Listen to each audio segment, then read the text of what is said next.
Hey, what's going on? It's Jason Lucchese with the No Flipping Excuses Show. I am so excited that you're here with us today for another exciting video. Alongside me is Mr. Jason Palliser. Jason, how you doing, man?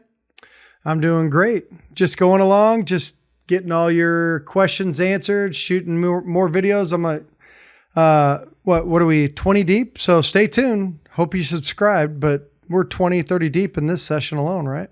Yeah, absolutely. And the main purpose of that is to try and get as much content out for you so that you can have an amazing year with your real estate investing business. Now, before we dive into today's episode of, hey, how do I get into maybe flipping deals? I'm coming across really great deals. How do I do a flip versus a wholesale deal? You're going to want to stay tuned for that because we're going to show you how you can make really great money flipping houses if you come across the right deals. But before so, we're seeing close to 70% of you that are watching our videos aren't subscribed. So with that being said, click the subscribe button below. We are going to be having a really great giveaway here very soon. As soon as we hit 10,000 subscribers, I think we're like maybe 600 away. So if we could get all of you that aren't subscribed right now, we would probably hit that number and then we could start giving you some amazing goodies that are going to be absolutely free. All of the subscribers, only the subscribers are going to be getting that. So give us a thumbs up, drop a comment below. We are now having our good old subscriber golden envelope deal that we do at the end to where we'll answer one of your questions and turn it into an episode like we are right now for Mr. Carlos W. So with that said, Jay, why don't we hop in and talk about how to start flipping houses as a beginner? Okay, so how to start flipping houses as a beginner. So Carlos, good question. There's some, this could be a long episode if I wanted it to be, because I remember my first flip and I had a lot of heartburn. So I can teach you some things based upon the heartburn that I experienced because, again, I was new to the game. So if you're just getting started and you're brand new, what are some things that you can do to put yourself in a position to do this and feel confident that you're going to get to the finish line and get the results you want, right? So one of the first things that I would tell you is that you need to make a decision on what type of flip it's going to be. And again, I won't belabor this point too much, but is it just what we call a lipstick job where you just do some paint, carpet, maybe a ceiling fan, and call it a day and just put it right back on the market? So you basically clean it out and put it back on the market. I'm not specifically speaking about that so much. What I do want to talk about is if you're going to do a regular full-blown rehab. Okay, so if you're going to do it and you're going to do it the right way, here are some things that I need you to be mindful of to make sure that you do this and you're marching forward and doing things not only kind of the right way and avoiding some mistakes, but doing it in the right order. The very first thing that I would do once you have a deal that's in your path and identified is I would go straight to the county and let them know. So just go to planning and zoning and say, hey, who do I talk to about doing the proper permits because I'm going to do a rehab?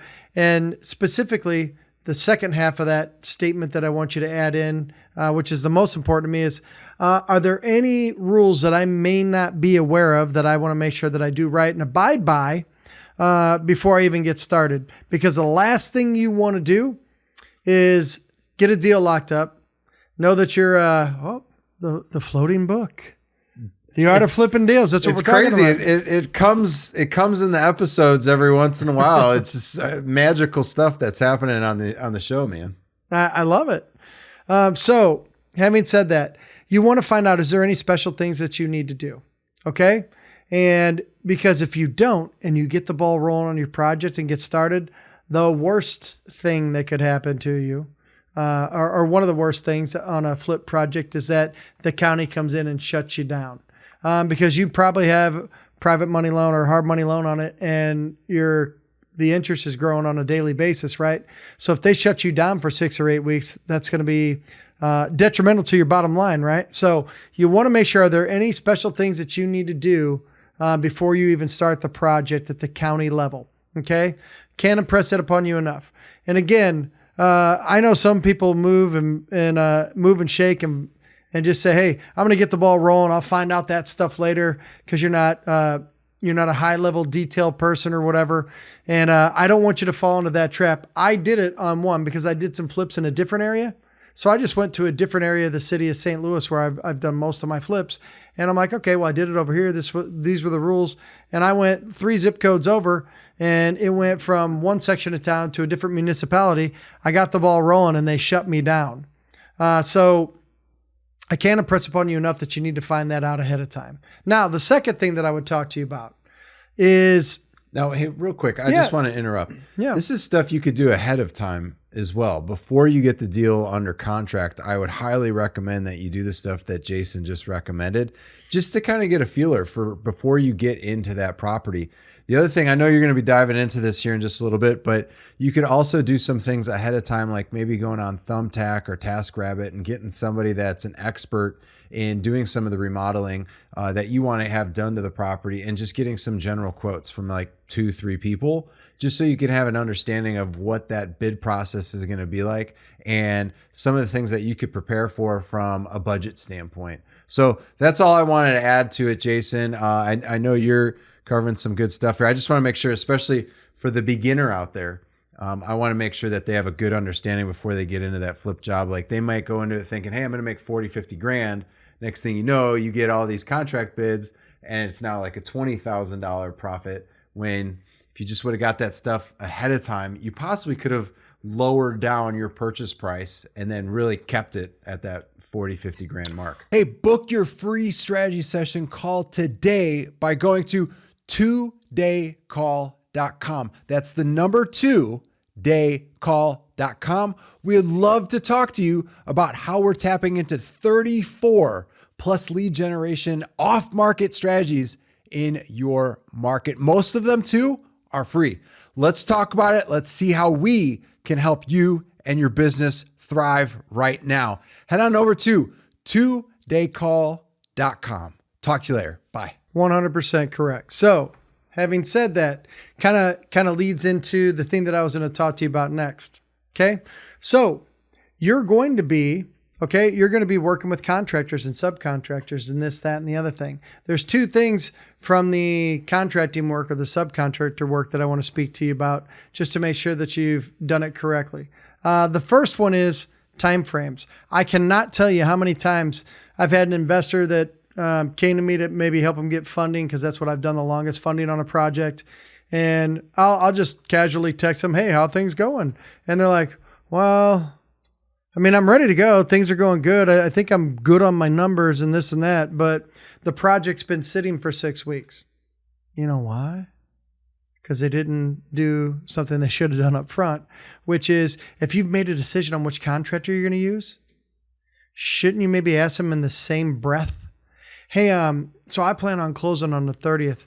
When would you be able to start? So you may have contracted somebody and even put some deposits down. So now you're kind of locked into them, and you find out, well, we've got 3 other projects we're trying to finish out. We should be able to get started in 7 weeks. Well, now you're making payments and interest is just piling up, which is eating away out of your profit. So that's one thing that I want you to do, is make sure that your contractor can start in a relatively short time frame right after you purchase the property, right?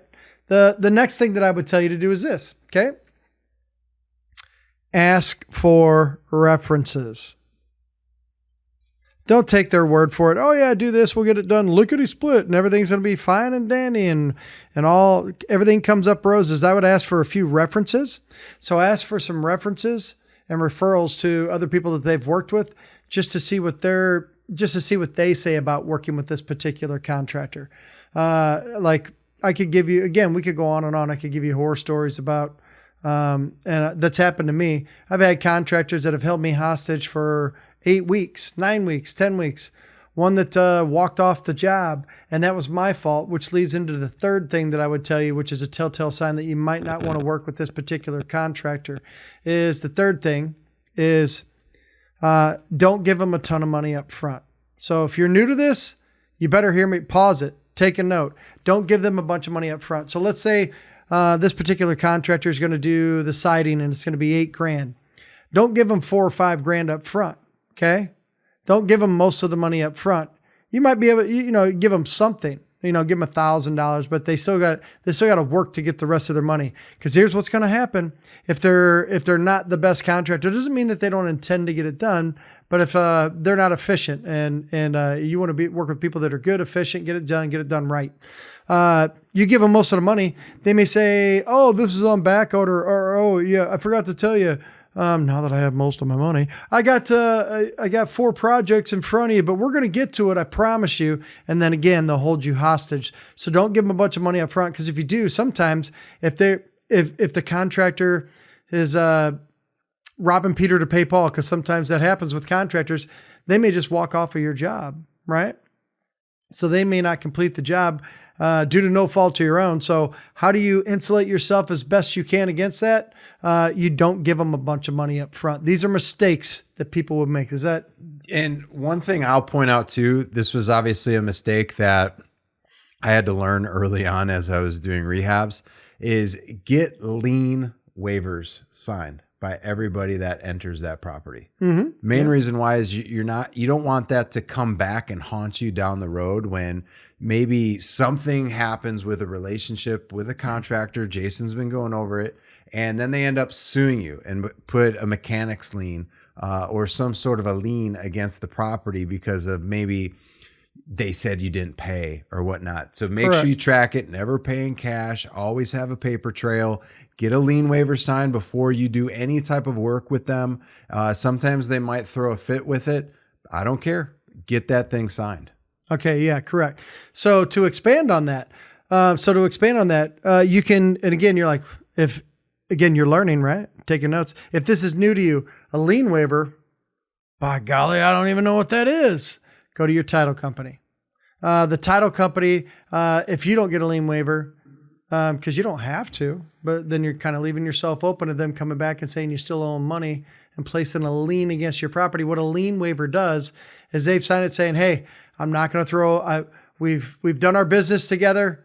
I'm good. And I have this lien waiver stating that even if they did file a lien against it, the title company will still insure over it and make it go away because you have a signed lien waiver saying, hey, you're waiving your right to put a lien against my property. So the title company's already probably going to require it for the contractors that you've worked with. So just talk to your title company ahead of time. Say, hey, can I get some blank lien waivers that I can have them signed? It's a very smart thing to do. So I'm glad Jason brought that up. Then the other thing in conjunction with you doing a flip, one thing that you want to make sure of when you're working on the flip to get it to the finish line as well is, and this seems simple, but people forget to do it. And it, like, literally you could just be costing yourself weeks of time and again, more money. I would always, when you're about 30 days out from completing your project and getting ready to put it on the market, I would always put a for sale sign in the yard 30 days ahead of time. Okay. Because you may have somebody that's ready to go right now, that is interested in the property that you would have missed because they didn't know, that this house was close to being completed. Most people that drive by are looking for property that they want to buy and live in the area are going to see that there's work being done, but they don't know when it's going to be done. We've had people come knock on the door while we're working on the project and saying, hey, can I see it now? Cause I'm interested. So what I want you to do is put a homing beacon back to you, which is a for sale sign in the yard. So these are a few items that I would say to be mindful of to make sure that you're doing things the right way, protecting yourself, dotting the I's, crossing the T's to make sure that you make the most money on your flip. So Jason, I think that should be a good starting place for most investors. Oh yeah. That's a really great spot. If you're a beginner, you're just wanting to get started with flipping properties, getting involved, doing the rehab, that's a really great place to start. Now we're at that point in the video to where we're going to get. Is it time? Yeah. It's the subscriber golden VIP envelope. So let's see. Oh, wow. Look at that. Look at that wizardry. Oh my goodness. So as you guys all know from previous videos, they like trying to stump me with getting the envelope open. So let's see how easy it is today. Oh no, it ripped easily. So I'm going to try and get this open. Is that super glue? Something's on here. It's Yeah. Here, I'll just rip it like that. There we go. There we go. That's the hack right there, folks. All right. Oh, we've got a question here from Archer. I don't have good credit. Can I still be successful at wholesaling? So that's a great question. We'll definitely get that answered. That could be that could be a really great episode, actually. Yeah. So who asked it? Arthur? Archer. Okay. So we could certainly answer that question. So stay tuned, subscribe. You'll be notified when we drop the next one. We'll shoot that video. Yeah. That's a good one. And, that is a really good we've one. been in banking for a long time, so we know what you can and can't do without credit. And for a while, I had a credit repair company, so we could talk forever on that subject, but we've got you covered. And some good news, even before we drop that next video, there are deliberate ways that you can do it, whether your credit's a 700 score or 500 score. So excited to talk about that one. Absolutely. Absolutely. And before we end, nearly 70% of you aren't subscribed to the channel. I don't know why, but we are going to be doing a huge giveaway at 10,000 subscribers. We're only about 600 away. So there's going to be a lot of goodies that we're going to be sharing. And it would be amazing if you could just click the subscribe button below. The only people that are going to be getting those giveaways, and we will verify, you have to be a subscriber. Yep. So make sure you click that thumbs up button. Make sure you're a subscriber. Drop a comment below. Jason and I love seeing the comments. We go in, we take a look at your questions and answer them personally. So go ahead, let us know. You could be one of these individuals that gets the envelope ripped open, and we do an episode centered around your question, diving deep and giving you all of the steps needed so that you can go running with confidence and getting more deals done. But other than that, on behalf of Jason Palliser and myself, we will see you on the next one. Take care. Bye now. Bye, folks.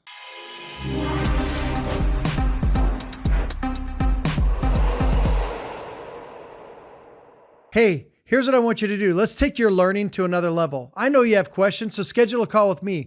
Go to todaycall.com, fill out a form, and get on my calendar so I can help you start closing deal after deal and answer all your questions to put you on a path to predictable closings.